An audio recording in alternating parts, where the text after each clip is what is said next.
What's up, everybody? Tom Pelissero here at Ford Field shortly after the Vikings' playoff hopes, as well as Brett Favre's consecutive game streak, and in appropriately strange and disappointing fashion with a 21-3 loss to the New York Giants.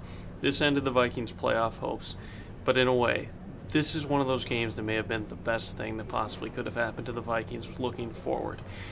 Basically, there had been a perception that in two wins over Washington and Buffalo, two poor football teams at this point, Washington's sinking, Buffalo's been bad all year, that somehow switching coaches to Leslie Frazier had sort of bandaged a lot of the gaps and a lot of the holes with this team.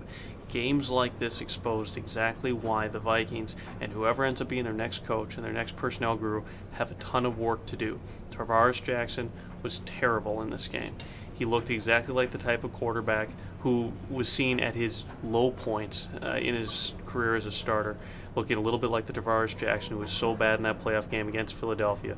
Leslie Frazier made clear after the game, when you're seeing eight-man boxes, you're seeing pressure, you need to find ways to make plays. Tarvaris Jackson simply did not do that. Look at the offensive line. Steve Hutchins sit out again. Chris DeGear had another terrible game up front. They know Ryan Cook's not the answer at right guard. Look at the receiver position. Any sort of positive signs you've seen from Bernard Berrien, the drops today, the way he looks like he just wants to avoid contact. These are things to make you know that you need to move on from Bernard Berrien. You look at the secondary. Madieu Williams taking bad angles on runs. Asher Allen, yes, he comes up with an interception, but also got burned several times. Continues to be poor in run support. These are issues that have to be addressed, and also a little bit of age on the defensive front. Pat Williams is not the run stopper that he once was. You wonder if getting some younger bodies in there would help.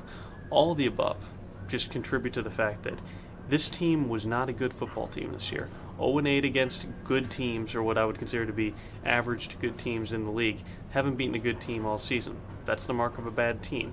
As much as everybody wants to talk about all the talent and where they were last year, a lot of guys got old, a lot of pieces weren't quite the same. The attitude, the tempo, everything with this team just was different all season long. There's a lot of work to do. Changing the man at the top alone did not fix that.